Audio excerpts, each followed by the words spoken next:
have an additional part to our prelude this morning. So we have the choir gathered with some original music by Mike Kilmer. And Rivka.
And I invite you to enjoy the video of our 8 principles, which is what brings us to gather together each week and go out into the community to live our principles.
Welcome to the Unitarian Universalist Church of Pensacola. My name is Nancy Hagman, and I will be the service leader for today.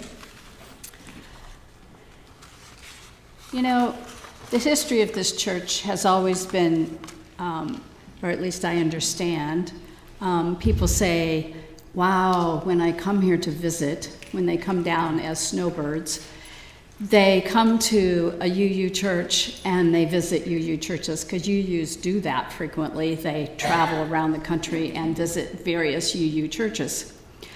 And when they come to ours, one of the things they leave with, and they tell us, is that we are very warm and welcoming.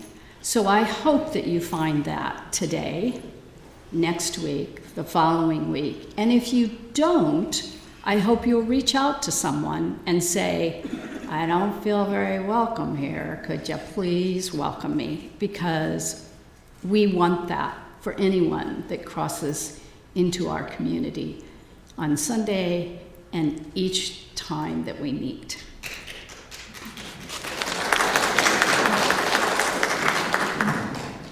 You know, a lot of that is history and our legacy. And if we only leave a legacy of being a welcoming community, then let it be so. I have a few announcements, and it's always exciting to have announcements because that means we're an active congregation and things are happening. Hugh Ed has brought up that there is a lunch bunch this week, November the 8th, and it'll be at Venera's. You're welcome, young and old. If you have a break at lunch and you want to join with UU people that have all kinds of conversation and information, feel free to join them at Venera's on the 8th, which I believe is Wednesday. This Wednesday, this coming, it's Venera's. Good question. Thank you very much. It's Venera's, the Greek restaurant. Once again, we're going to have a fall camp out, and we are excited. It will be Thursday the 9th through Saturday the 11th. If you would like to be a part of the camp out any of that time, you do not have to bunk there. You do not have to lay on the ground there. You do not have to bring a tent there. You can come for food only if you want. You come and go as you please. But there are accommodations, and there are flyers that are going to be on the table in the foyer, and there's a sign-up sheet so that we have kind of a clue as to how many of us are going to go. And I don't know if it's a cold weather or a warm weather flyer. Some people only go if it's warm enough. Some people only want to go when there's a fire, but I don't know that they have that option on there. So they just want to know who's coming, or at least possibly coming.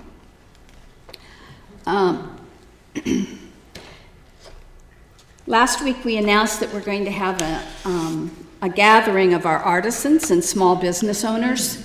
If you would like to be a part of this, we have a UUCP holiday sale. You can purchase things for the holidays for your friends and your loved ones from people in our congregation that actually have small businesses or create the items themselves.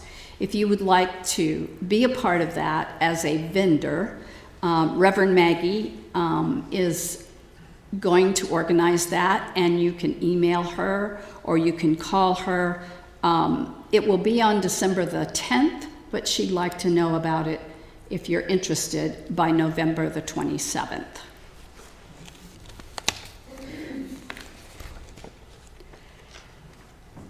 We have a caring team. We've always had a caring team, but sometimes it's more organized than not.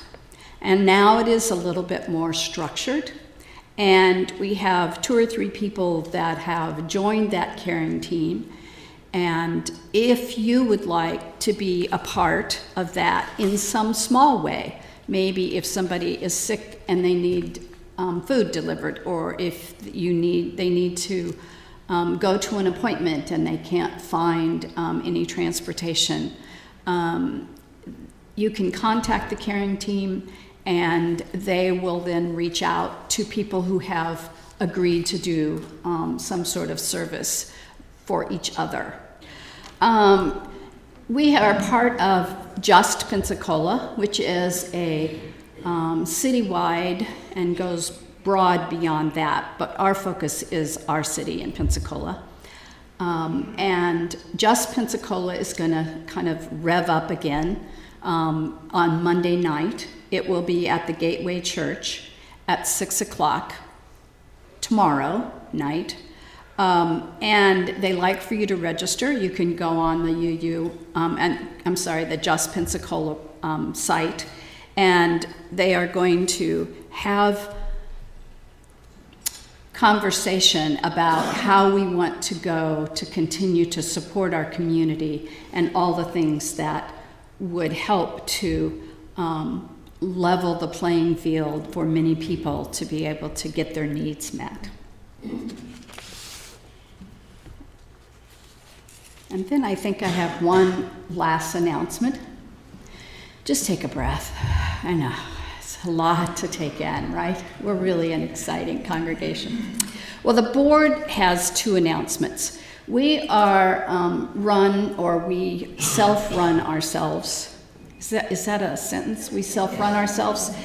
Anyway, we run as a board of governors, and we also have ministry teams. So the Board of Governors is made up of several people, and there is an opening on our board. It requires that you be a member. It requires that there be some commitment to the congregation. It also, we meet once a month on Zoom. So isn't that delightful? It reminds us that we're connected to the world. There's a buzzing sound that someone has that they're unable to capture. Great. We still have the buzzing sound. People keep thinking it has to do with HUED. HUED? Yeah, right. Thanks, HUED, for keeping us alive. How many of you heard it? You know, I get so excited when I can hear things because it means I still have a hearing. Yes, all right. So if you're interested in at least inquiring about being a board member, it is a wonderful way to serve this church. And it is a wonderful way to meet with a group of strong leaders once a month. The second announcement that we have, is about a new ministry team that the board has created called Outreach. And they have started this for creating more of a public profile in our community and bring new people into the church, which I have to say is happening. It's beautiful. And a lot of local people haven't heard of us. Some of them aren't even looking for a church based on some of their own experiences with church. So we want people to know that we're here as a community and here as a community to support them. So there would be some things that would be involved, but mostly it would be your brain, your ideas, and a few extra moments here and there. Laura Keith King is going to head up that group. And if you would like to participate or know more about it, then by all means, please contact Laura Keith King. And the last announcement is last week we had a very sad announcement that tradition could be broken at this congregation. And this week I would like to announce that several new people, as well as ongoing members, met to create our Thanksgiving dinner and luncheon, or potluck, however you want to say it. We will have that on the 19th. We will have it after the service, and we're excited to make sure that we have tradition. Isn't there a song about that? But more than that, that we can gather together at a holiday time such as Thanksgiving and be appreciative and be able to show our gratitude to this community for what they mean to us. And now, I will read some opening words and we will light our chalice candle. The gifts of gratitude. Gratitude unlocks the fullness of life.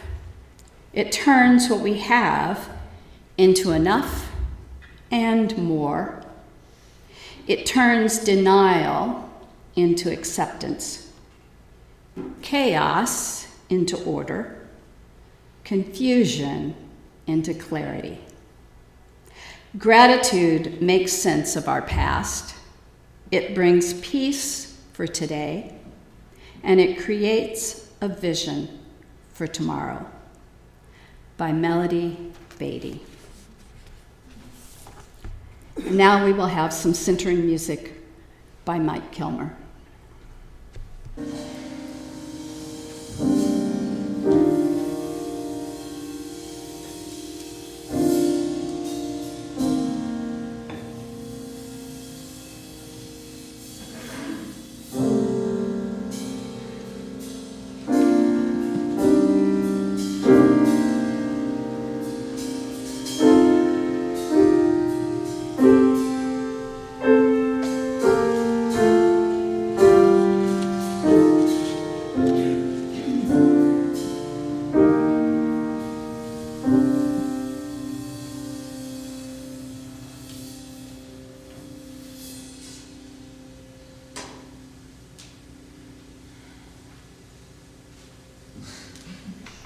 And now we'll have our opening hymn, number 1021, called Lean on Me. It will be in the teal, the small little turquoise book.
an exciting day in our congregation, and I'm pleased to announce and invite Lauren Anzaldo to the podium or to the front.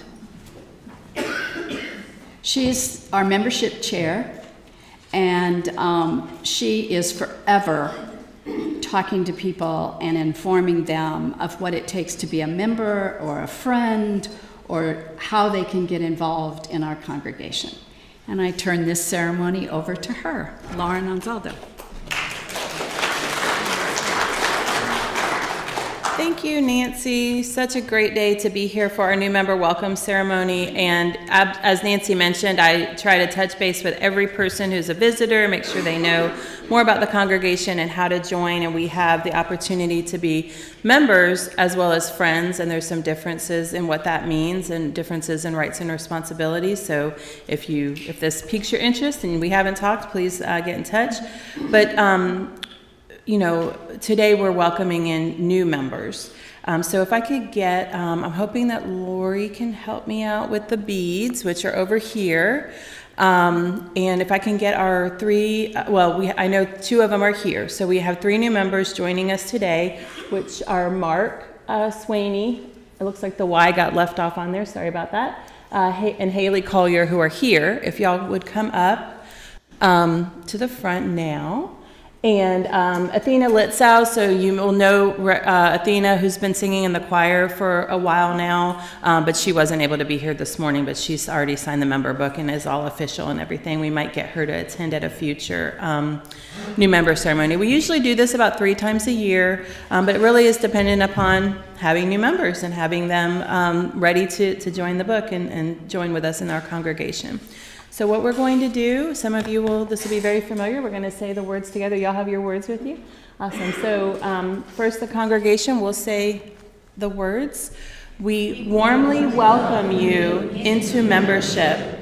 We are glad you have chosen to join us. We know that the ideas, energies, resources, and commitments which each of you bring will greatly enrich our vibrant and growing community. And now the new members. Today, we celebrate and join membership with the Unitarian Universalist Church of Pensacola. We bring to the community our strengths, our limitations, and our unique desires. We ask for a place of love and encouragement as we find our way among you. We are glad to be here. All together. We commit ourselves to an ever-increasing understanding of right relations among us. We value honesty, direct speaking, and courtesy in our conflict, courage in our speech, and integrity in our action. We hold one another accountable to our very best intentions. May we be true to ourselves, true to each other, and true to the vision of the beloved community we are ever becoming. And we will have the beads. So we refer to this lovingly as the beading of the new members. And if you have not already had a chance to meet Mark or Haley, a great way to identify them. And one of the things that's so wonderful when we talk about bringing your strengths and your gifts and your treasures to our community, the fall camp out was really spearheaded by these two who were interested, heard we had done camp outs before, and got it going. And then, of course, Athena had been singing in the choir. So folks get involved, and we really, really appreciate what you're bringing to our community, Haley and Mark. And thank you so much. Welcome in membership. And even though the ceremony is a covenant, we will stand together now and recite our covenant together, please.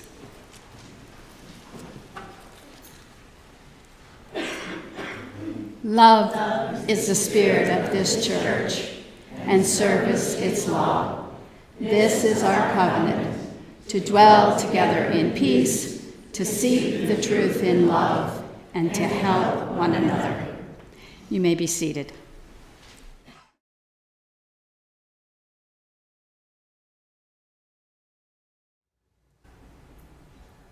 And I believe it's a time for all ages.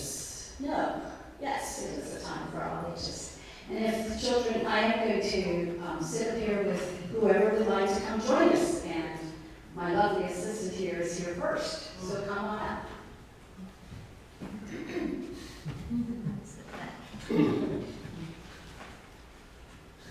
Hey, good to see you.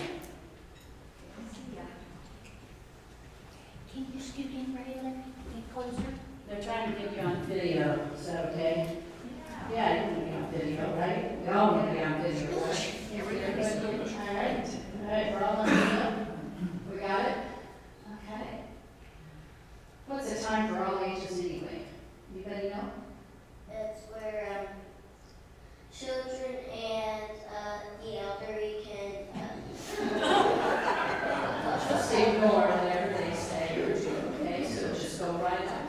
It's for children and the elderly. When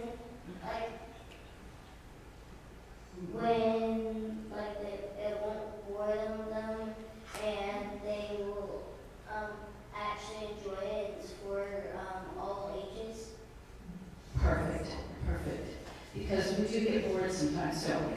Do you think adults get bored? Yeah. Yeah, I think they do too. What do you think the time for all ages is? Got any ideas? Elliot? It's normally like a story that everyone can enjoy. A story? Often we refer to that, don't we? Go back to somebody's written word. Anybody else want to say anything? Yeah, sure. It's like a time when everyone's here before the children go out. Absolutely. Would you like to add? No, okay. Well, I'm going to ask you to think for a minute about what is it that you really like doing that you're really good at? Just one thing, because you're probably good at lots of things, but we're going to start with one, okay? You got something? Okay. Oops. Thanks. I would say doing art with my hands. You can maybe, or canvas maybe. Doing art. All right. Okay. Okay, great. And you had something? I'm good at like singing and acting. Singing and acting. I love this. Drawing. Hi. We have artists here. What do you think? Pretty much like my mom is good at some like dealing like the performing arts, the visual arts, and all those. And like some people can be good at just some of those, and for some reason I'm good at like most of them. And I'm thinking that you also have a gift. Yeah. Well, also I go to School of the Arts, so. Yeah, so that helps, right? But I'm kind of thinking that you have the gift to be able to speak well. Do you think that's true? Well, it's just my dad's loud. But you know, sometimes people have a gift of being able to express themselves in conversation and speak out, and some people just don't. And I'm wondering if you're really aware of how well you do that. I did not know. Yeah. So that's a strength. That's a strength. And, you know, sometimes we don't know what our strengths are until we do it. But what would happen, and I'm guessing that these strengths are something you just can't keep from doing. Is that true? I mean, I like doing them. Right. But what would happen if you couldn't do it? I'd be bored all the time, I guess. No. Anything else? I'll probably scream. Scream? I'd be bored on my Bored, right. I'd probably be dead. If you were able to talk or do arts, yes, probably so. Right. Well, I'm going to bring out something real quick here about a man that couldn't keep from doing his art no matter what happened. And you might recognize him. Very good. Starry Night. Starry Night from Van Gogh. Yes, I'm sure you all know about Van Gogh. And what is important about this one is the stars that are in the sky, right? Yeah. And the stars in the sky are unique. How does that have anything to do with us? That every person's unique in a different way. That's absolutely right. Anybody want to add anything to that? I'm just going to say that people are unique. Go ahead. Everyone has their own qualities, and no two people are the same, just as no two snowflakes are the same. That's right. Absolutely, she got it spot on. So what if he did not do his art? What do you think would happen? Yeah. He'd be a different person, basically. Right. What would happen? Got an idea? What would happen if he did not do his art? What do you think would happen? He would never be known by anybody. He would not have been known. That's absolutely true. He'd be basic.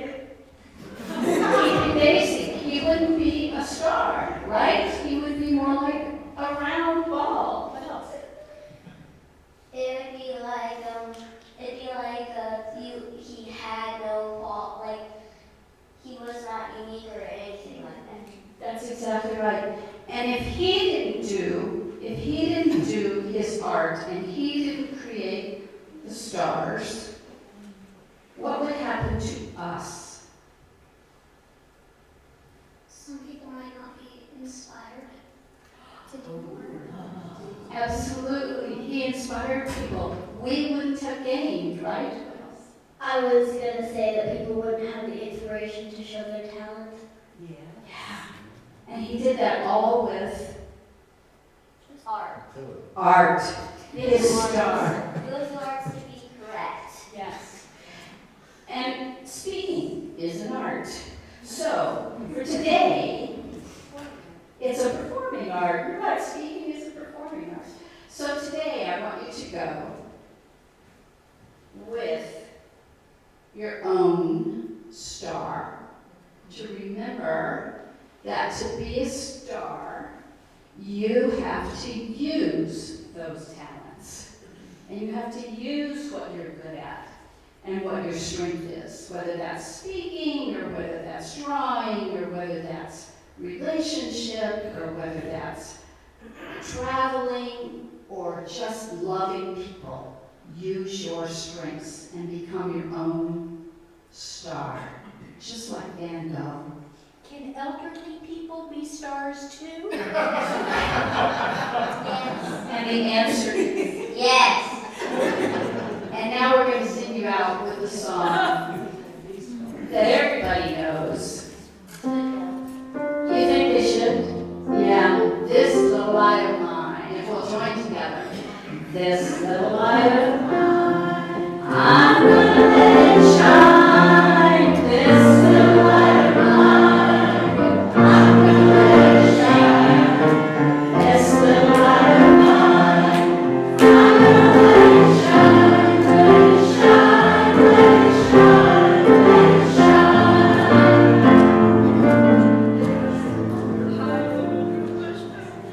You can't help yourself, can you? You want to sing all the verses. We just planned on doing one, but it's just a fabulous song. And now it's a time we will have an offertory, and we are self-sustaining as a congregation, and we take up an offering each week. Many people make pledges every year and give in a different fashion, but we do ask that you identify your pledge so that you will also get credit for it. On the screen is one way to offer your pledge, and we are going to have the choir come up and sing at this time a special song.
Traditionally, and as an honoring of our own time, we hold our service to an hour.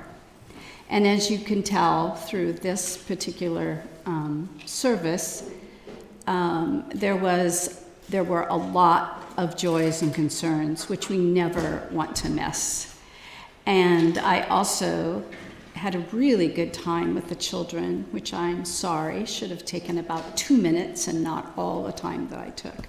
So in honoring our speaker, she is given an idea of about anywhere from 15 to 20 minutes. So I want you to know in advance we will run over. Also, in addition to that, if for some reason you have to leave, there is nothing that says that you can't get up and leave. There are no hard feelings. There is no irritation.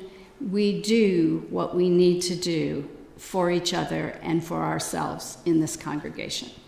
So I'm pleased to invite Reverend Theresa to speak with us today. This is her second time being with us.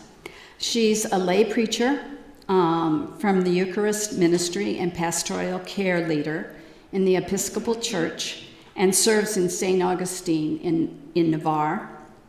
She works full-time as a relationship manager for a large international insurance company. And she's originally from New York City, and she moved here about 4 years ago with her wife, Stacy. Welcome.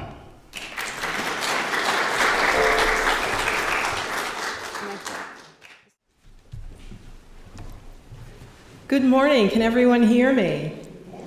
Good, good. Thank you so very much for having me back again. I mean, it's really an honor and a pleasure to be here and part of your service today. And I have to tell you that my theme is on generosity. And every time I come to your service, your congregation here is just the epitome of generosity overall. And when you think about generosity, especially during this time of year, right? Thanksgiving, Christmas. I mean, generosity is the perfect time for the holidays. And it's usually during this time of year when people, a little light goes off in their heads, and they're like, oh, it's that time of year. I'm supposed to be generous. But then they kind of forget about it the rest of the year. So generosity, that word, you know, it's one of those words that I like to refer to as big. Big word, big meanings, big impact, right? When you think of generosity, it's up there with compassion and mercy and kindness. And as I've spoken about before, it's something that should be foundational and fundamental to our very being, right? I mean, we should be. It's also a word that I think, and I'm going to use a southern word here, y'all, I hope I said it right, that y'all probably have your own definition on, right? Generosity? So I ask you, is generosity just writing a check? Giving cash to someone? Taking time out of your very busy schedules to help someone out? Do these acts of kindness lead to generosity? Yeah. I mean, the giving of money, the giving of time, volunteering, that's all part of it. But I want you to open your minds and think of generosity on a much larger scale, okay? But what I also want you to remember is that people can be generous and not be kind. People can be generous and not specifically be kind.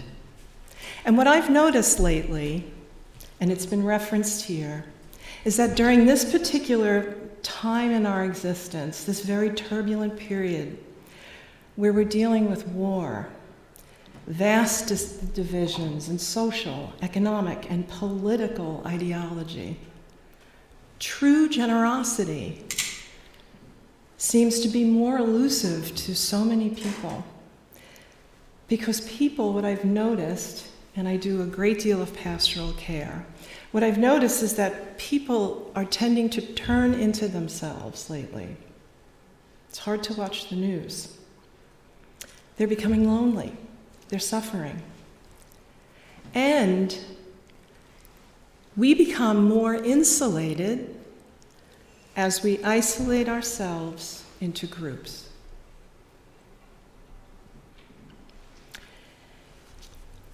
So what does it really mean to be generous? To be generous to ourselves. To be generous with others. I want you to think of generosity as a practice. It's the spirit and action of freely and frequently giving to others, not just with money. It also includes time and kindness.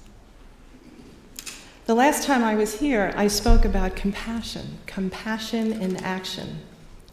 And we know that compassion kind of evolves around empathy, those emotions, to understand what you're feeling, what I'm feeling, and then to have that compassion and to be compelled to do something about it.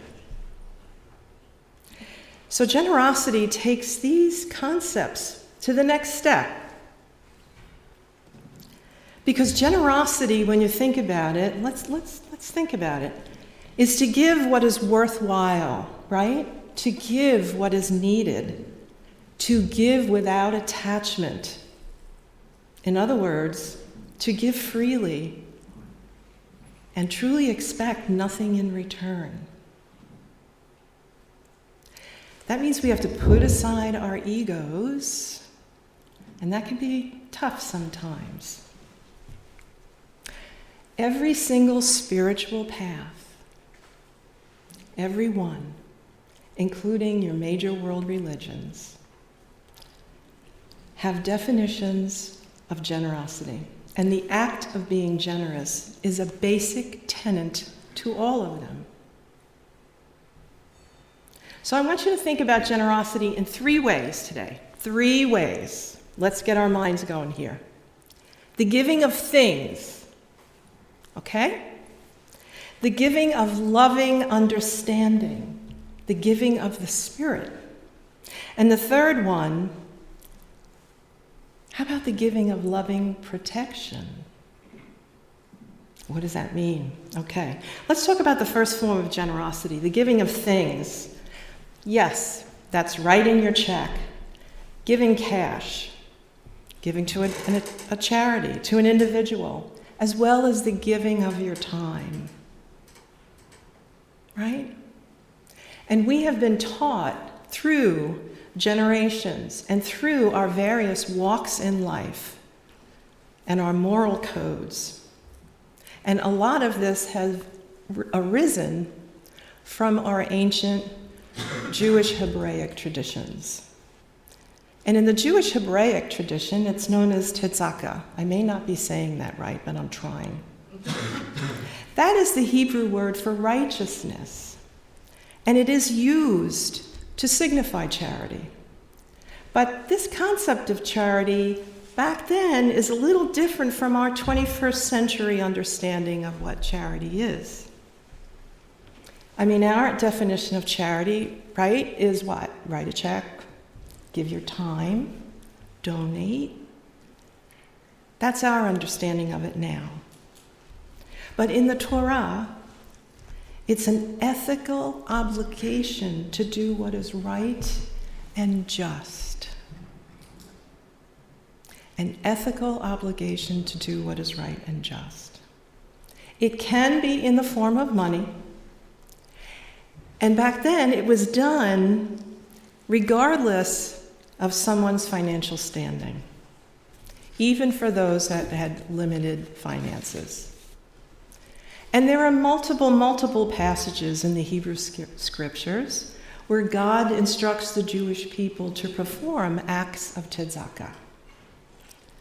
In the Old Testament, God actually commands his people to consider the poor among them by giving money, time, and the sharing of property.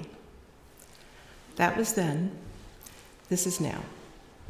But I do want to tell you, and without getting really boring here, but I want you to understand how our concept of generosity and charity has changed over time. And it's during the Middle Ages that the concept of charity for the Jewish people changed to also include not just giving money,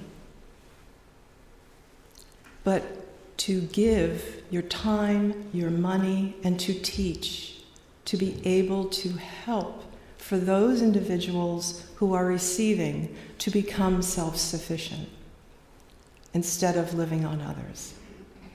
So it's not just about the giving of money. It's also the giving of your time. But to be able to teach and to help someone become self-sufficient. Now that's a tall order, right? I'm sitting here, I'm standing up here, and I'm saying all of this. That seems like a really tall order, sorry. But it is very simple because you can do it on an individual basis. You can help.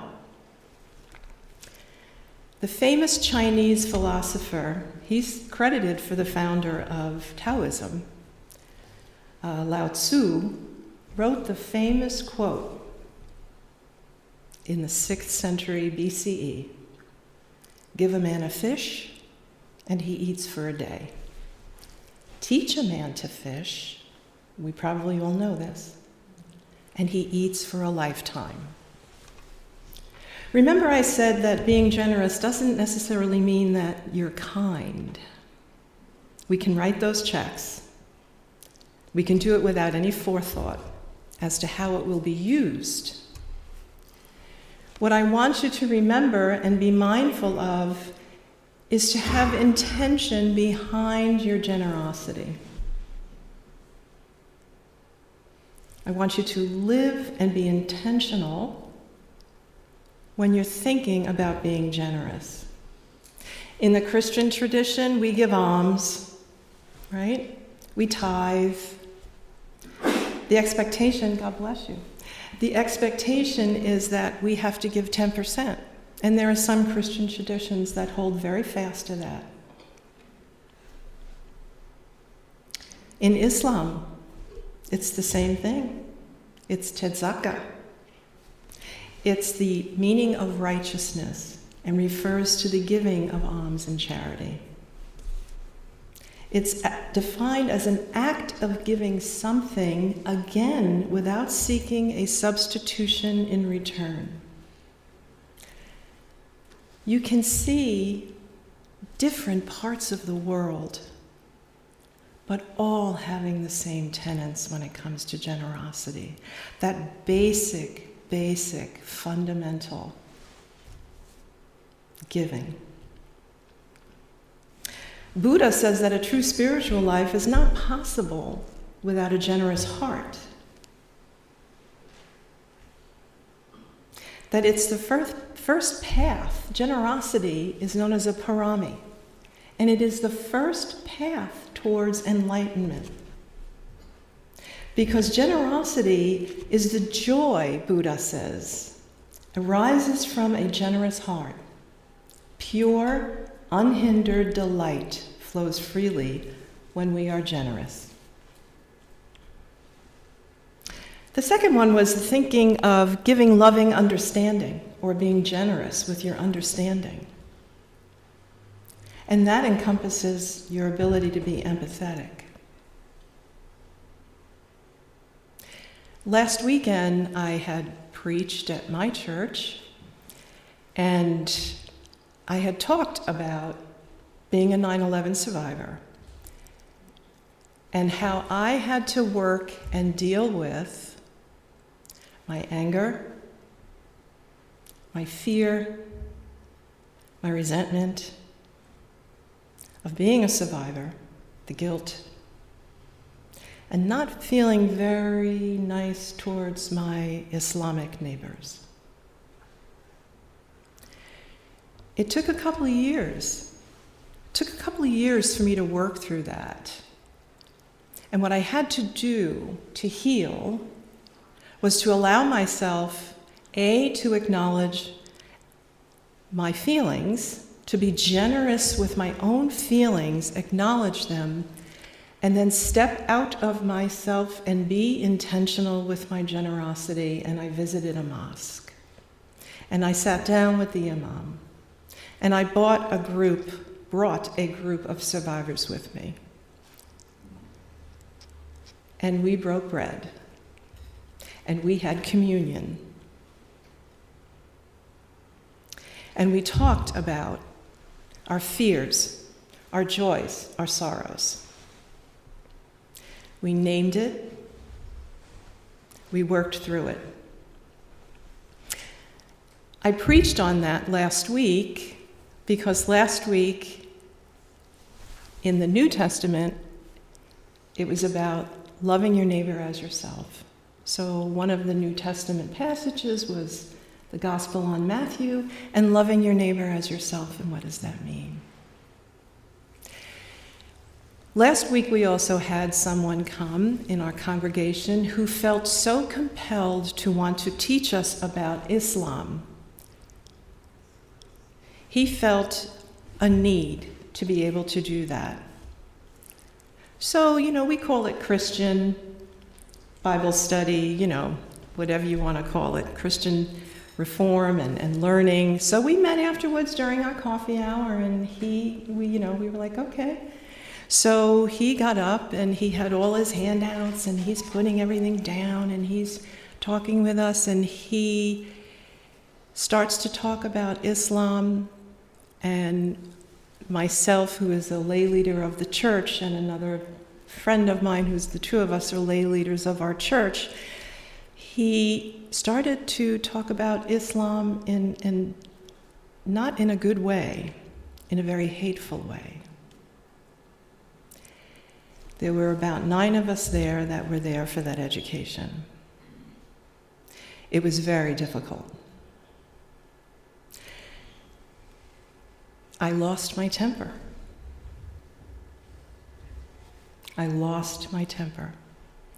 And I kept challenging, and there were 2 other people with me that kept challenging, and he kept saying, let me finish.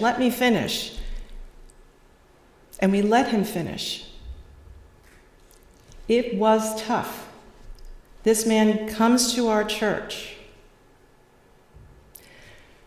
I was shaking. My colleague next to me was shaking. People that were there were like, they were looking to us as leaders saying, how could you let this happen? What happened? After it was done, I turned around to my friend and I said, I have to hug him. I have to hug him. And do you know what he said to me? He looked at me and he goes, God bless you. Wow. You are so much more generous than I am. You are so much more generous than I am. So I did. I got up and I hugged him. And I have to tell you, I hugged him for a long time. And I looked at him and I said, my hugging you, I do not want you to interpret as patronizing. I said, I am hugging you because I have to. Have to be able to hug you. And I felt the tension in his body go, and I felt the tension in my body go.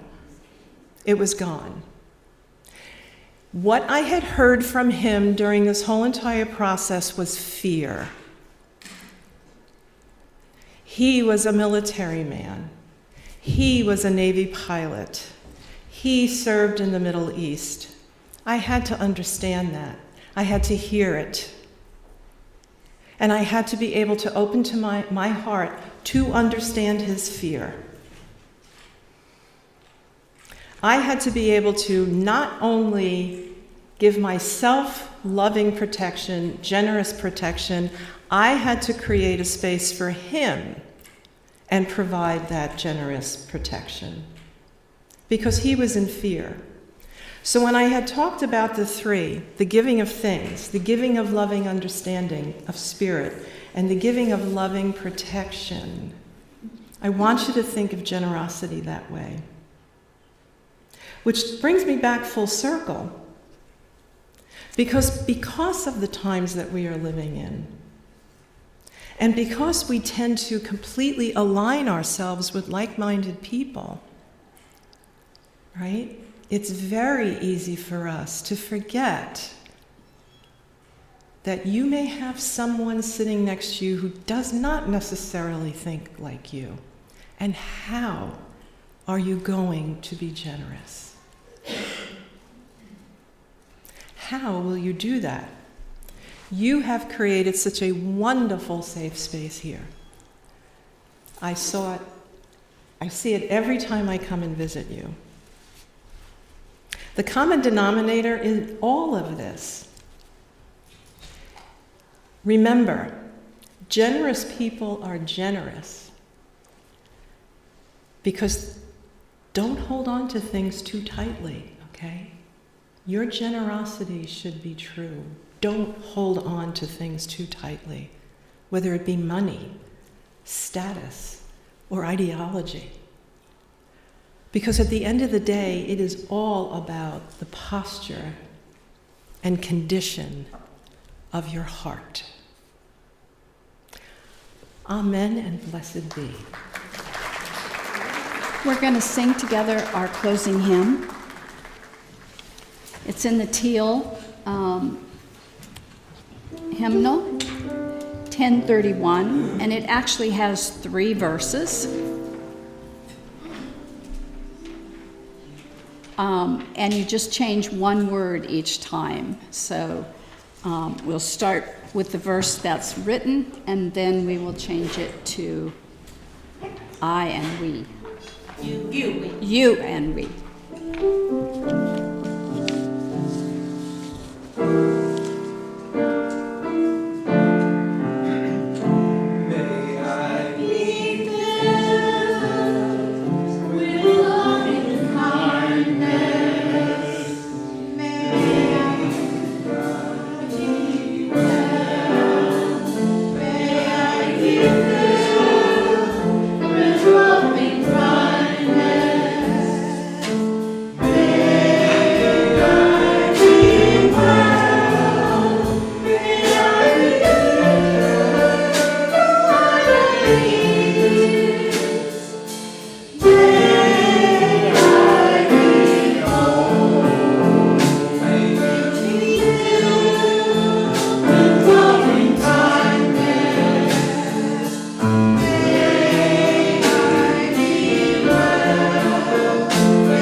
Closing words are by Duke Gray. The blessing of truth be upon us, the power of love direct us and sustain us, and may the peace of this community preserve our going out and our coming in, from this time forth until we meet again. Go in peace.